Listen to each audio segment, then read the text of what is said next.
Behind every successful business is a system that works. Behind every failure, a lesson worth learning. Welcome to the Right Building Blocks. I'm Gilles, your host and revenue architect, here to break down how companies grow, stumble, and evolve one real story at a time. Running a business in Europe is tough. Not because people don't work hard or the products are bad, but because paperwork is non-stop. There are more than 40 different tax systems in Europe. Payroll rules change from one country to another and sometimes even from region to region. And the laws, they get updated often, sometimes every month. Now, hold that thought. A global software company must be able to solve that problem, right? When we think about the big global software companies, we usually think of American giants like Microsoft, Salesforce, or Oracle. Maybe you'll think of SAP from Germany. But what if I told you that one of Europe's biggest and most valuable SaaS companies was started in Norway? That company is called Visma. It began in 1996 in Oslo. Since then, it has become a major player. By early 2025, Visma had over 2 million customers, operated in more than 30 countries, had more than 16,000 employees, and made almost 2.8 billion in revenue, with 2.6 billion of that being recurring revenue. Its growth is not only fast, 70% in 2024 alone, it's also very profitable, with margins over 30%. And here's what's special. Visma didn't try to do everything or to be everywhere. It focused on what it does best, important software that every company needs, made with local rules and needs in mind. This episode will tell the story of how Visma almost failed and how it turned that failure into a plan for a steady and profitable growth.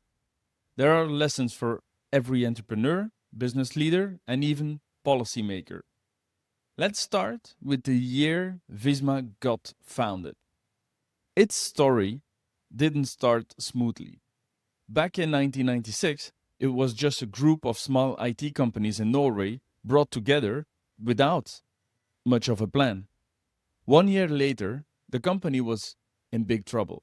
It had financial problems, no clear strategy, and was close to failing. That's when Øystein Moen came in. He led Visma for many years. Out of this mess, Moen created a simple plan, one that still guides Visma today. 1.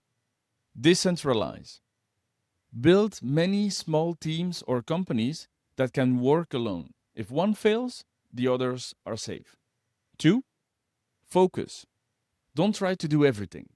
Pick your markets and products carefully. 3. Profit first. Don't spend widely just to grow fast. Each part of the business must make money on its own. This clear plan changed everything. Visma went from a weak local company to a group of strong, profitable SaaS businesses. Each one works well in its own market, but they also share systems behind the scenes. A big problem became the start of one of Europe's most steady software success stories.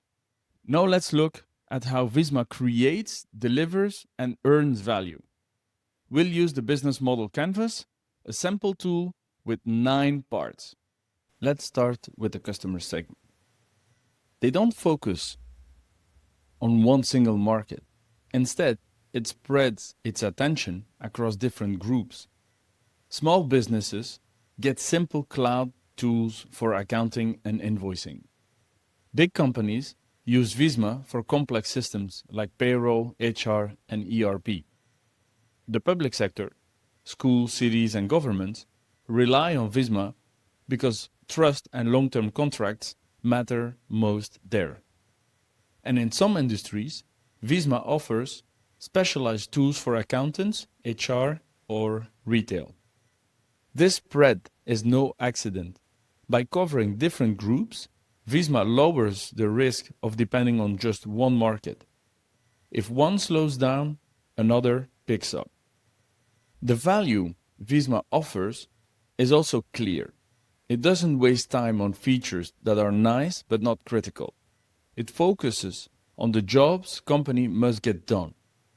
Paying employees, handling taxes, staying compliant with local rules. These are things you can't skip. That makes Visma software a must-have and not a nice-to-have.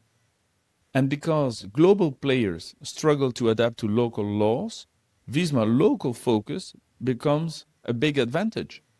Customers choose Visma because they trust it to handle the most important task without failing. The way Visma reaches customers shows the same thinking. Instead of building one global brand, it builds trust market by market. Buying local companies give Visma instant access to customers, local brands, and sales teams. Marketing happens in local languages and communities, with things like sponsorships and events. Large enterprises are sold through direct sales motion, while small businesses can sign up online. And many accountants and consultants recommend Visma to their clients. In B2B, that local trust beats global fame every time. Once a customer joins, Visma focuses on keeping them. Because the tools are essential and switching is painful, customers rarely leave. On top of that, Visma keeps adding options, more modules, more integrations, more upgrades. Over time, relationship gets deeper and customers depend on Visma more and more. It's not just a land and expand, it's a land, lock, and grow. This shows up in the revenue model too. Over 85% of revenue is recurring, which makes it predictable and stable. Net revenue retention is above 100%, meaning customers spend more over time. The 2.7 billion in yearly recurring revenue is not just a big number. It's the base that lets Visma borrow, invest, and keep scaling. The business is built for both stability and growth. Behind that revenue are Visma's main strengths. First, its wide range of reliable software. Second, strong finances with billions ready for acquisitions.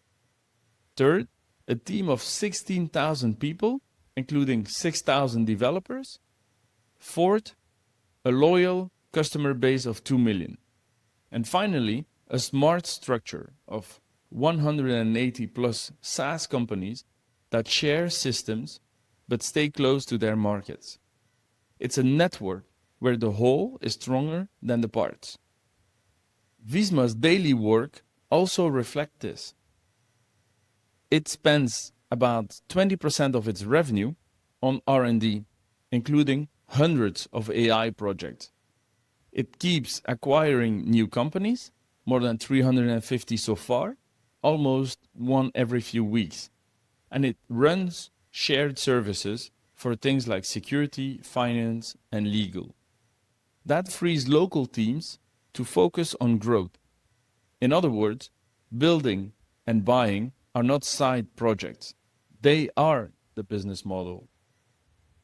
Partnerships add more power. Investors like HG and GIC provide long-term funding. Resellers and consultants bring Visma tools into more businesses. And tech partners keep integration running and rules updated. Even sponsorships like the cycling team boost visibility. They aren't small side deals. They are part of how Visma grows trust and reach.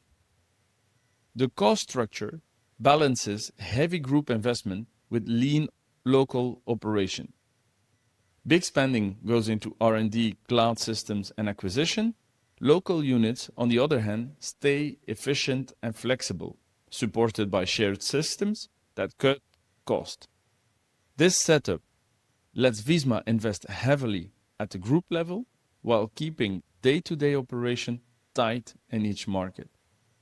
Put it all together, and the story is clear. Visma isn't one product or one brand trying to take over the world.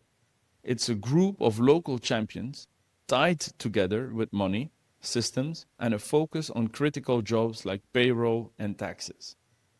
The real strength isn't just software or scale, it's resilience through variety, where every part of the group makes the whole stronger. Visma shows that SaaS companies can scale in Europe by being deeply local and focused on what matters. Great. So now that we covered who Visma helps and how it creates value, let's take a closer look at the customer journey and how that journey helps Visma grow for the long term.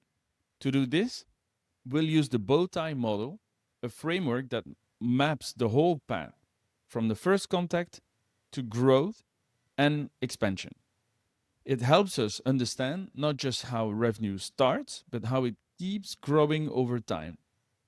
But before we dive in, there's one thing you need to know. Visma works as a group of software companies, as we mentioned before. That means this bow tie model will work in two ways, a micro level and a macro level. No worries, I'll explain. Each Visma company runs its own version of the bow tie, from the very first contact with the prospect all the way through to long-term value. But what does that actually look like in practice? It starts with awareness. Local marketing teams take the lead, running focus campaigns that use SEO, paid ads, events, and partnerships to reach the right people. The focus is sharp, usually solving one specific job, whether that's payroll, HR, or accounting. From there, it's all about education. Instead of pushing hard sales, they offer genuinely helpful content. Webinars, guides, demo videos, everything is tailored to the local market, written in the local language, aligned with local laws, and designed to build trust from the very beginning. Then comes the moment of selection.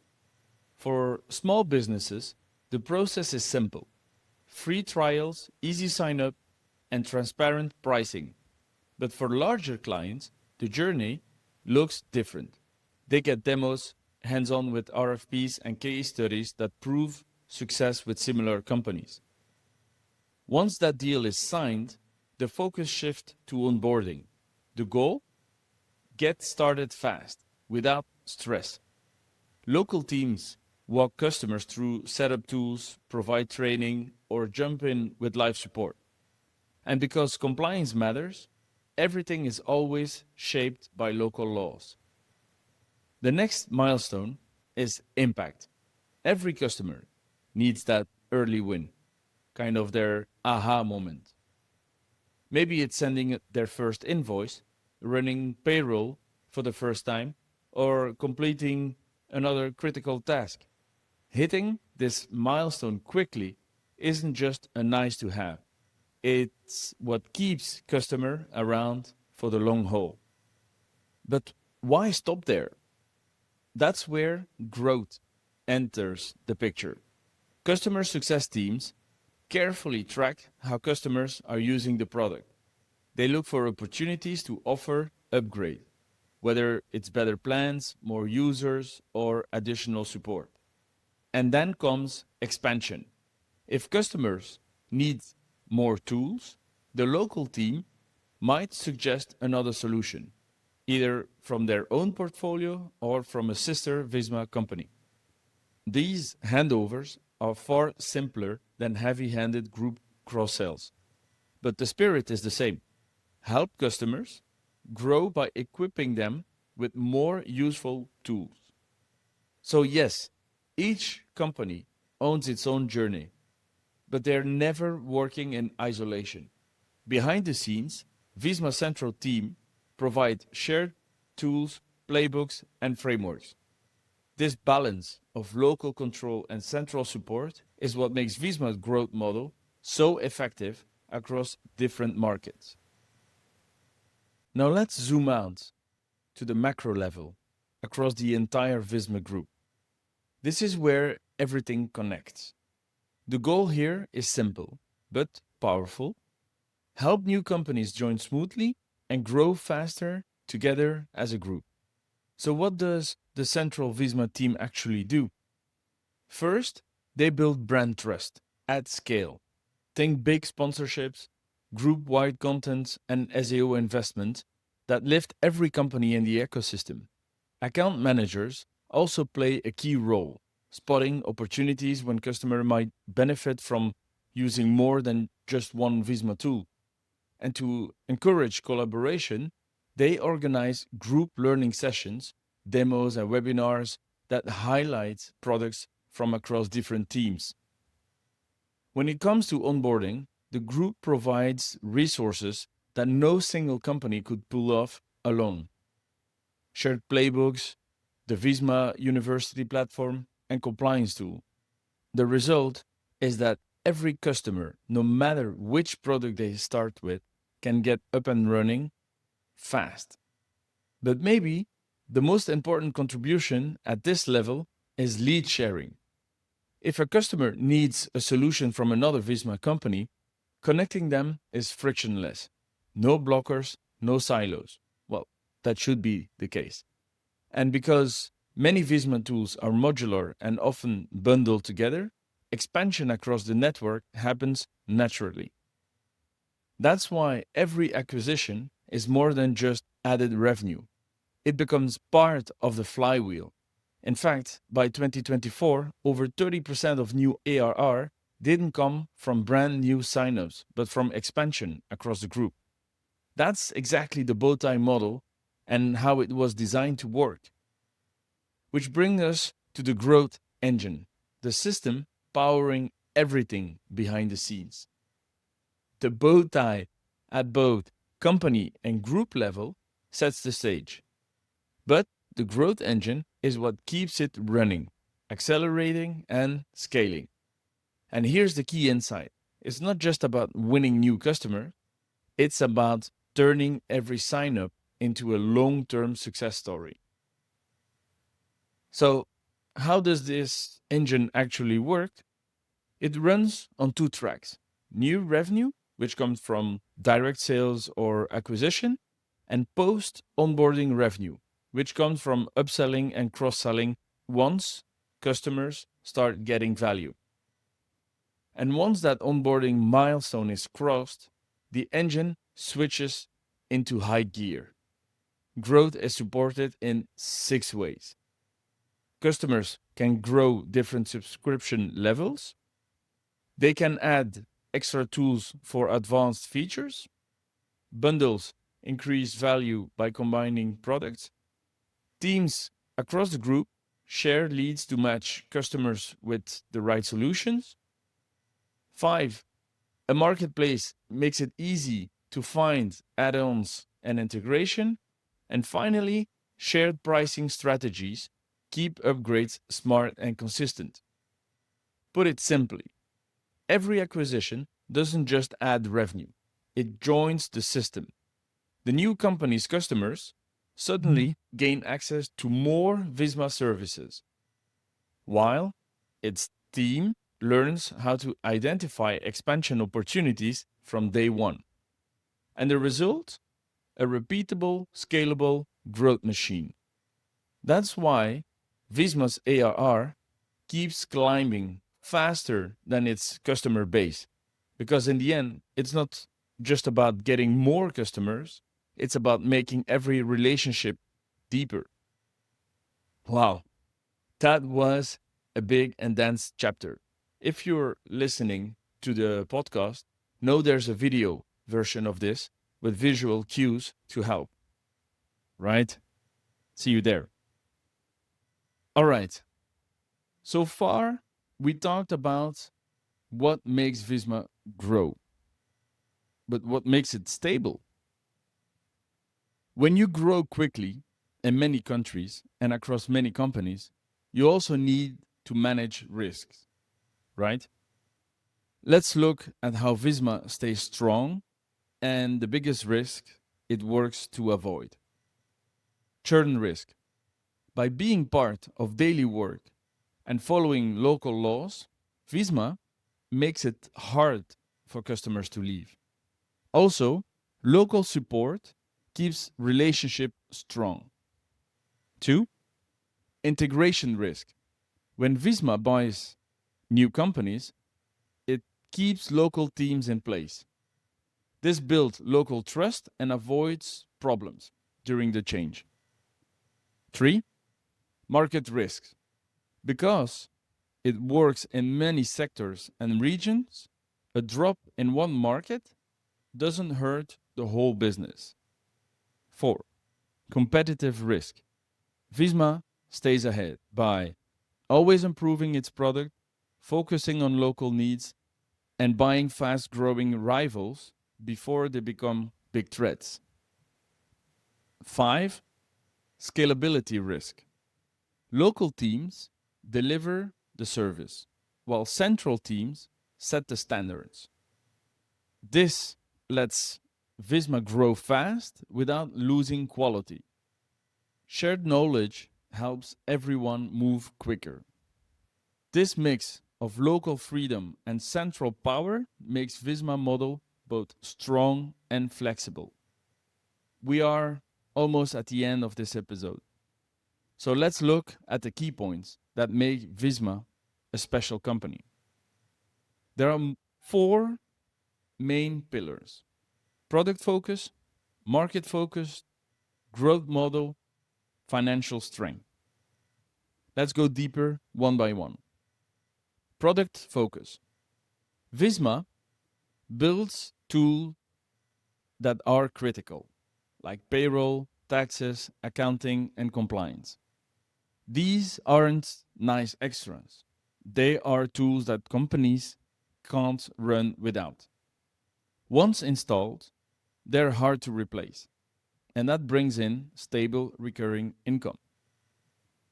Security and legal compliance are also top priorities, very important for public sector like school and healthcare. And instead of forcing everyone to use one big platform, Visma offers a modular system, a platform of platform, as some would say. Customers can mix and match tools, including special ones for sectors like law or construction. 2. Market focus. Other companies chase global markets. Visma stays focused. It builds in Europe and in Latin America, where local knowledge is key. Every country has its own tax laws, work rules, and systems. Visma's local teams know them well, and that gives an edge over global players who miss those details. Growth model. Visma is not one big company. It's a group of over 100 SaaS companies. It has made 350 acquisitions, but instead of forcing everyone into one brand, Visma lets local teams stay in control. It gives them tools, support, and shared systems, and let them shine. This buy and support model avoids problems, keep founders happy, and makes it easier to keep buying new companies. Financial strength. Visma is backed by long-term investors like HG, GIC, and CCP. They don't care about short-term stock prices. They care about the long-term value.